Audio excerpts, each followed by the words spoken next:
നമസ്കാരം, പ്രവാസി മലയാളിയിലേക്ക് സ്വാഗതം.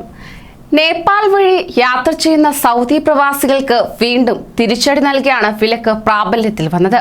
അന്താരാഷ്ട്ര വിമാനയാത്രാ വിലക്ക് നേപ്പാൾ മെയ് 31 വരെ നീട്ടിയതിന് പിന്നാലെ 5000-ഓളം പേരാണ് കാഠ്മണ്ഡുവിൽ കുടുങ്ങിയത്.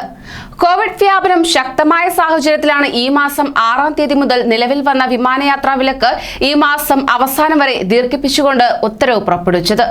സൗദി അറേബ്യയിലേക്ക് പോകാനെത്തിയ 5000-ഓളം പ്രവാസികളാണ് ഇതോടെ ദുരിതത്തിലായത്.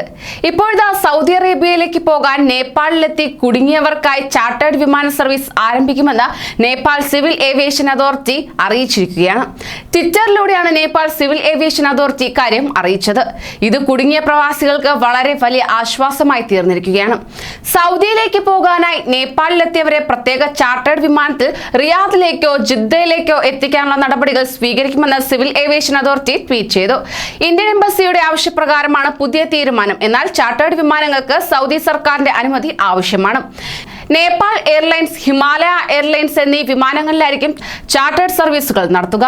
സർവീസുകളെ കുറിച്ചുള്ള വിവരങ്ങൾ വിമാന കമ്പനികൾ അറിയിക്കുമെന്ന് നേപ്പാൾ സിവിൽ ഏവിയേഷൻ അതോറിറ്റി വ്യക്തമാക്കിയിട്ടുമുണ്ട്. നേപ്പാളിൽ 15 ദിവസം താമസിച്ച് കോവിഡ് നെഗറ്റീവ് ആയതിനു ശേഷമാണ് പ്രവാസികൾ സൗദിയിലേക്ക് പോകുന്നത്. പാക്കേജിന്റെ കാലാവധി കഴിഞ്ഞതിനാൽ താമസത്തിനും ഭക്ഷണത്തിനും അധികം പണം നൽകേണ്ട സാഹചര്യമാണ് ഇവർക്കുണ്ടായത്.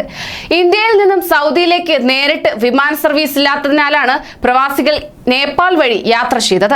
എന്നാൽ കോവിഡ് വ്യാപനത്തെ തുടർന്ന് രാജ്യാന്തര വിമാനങ്ങൾക്കുള്ള വിലക്ക് ഈ മാസം 31 വരെ നേപ്പാൾ സിവിൽ ഏവിയേഷൻ അതോറിറ്റി നീട്ടിയിരുന്നു. ഇതിന് പിന്നാലെയാണ് നേപ്പാളിലെത്തിയവർ കുടുങ്ങിയത്. ഇപ്പോഴത്തെ അവർക്ക് ആശ്വാസ വാർത്തയാണ് നേപ്പാൾ അധികൃതർ നൽകിയിരിക്കുന്നത്. കൂടുതൽ പ്രവാസി വാർത്തകൾക്കായി ഈ ചാനൽ സബ്സ്ക്രൈബ് ചെയ്യൂ.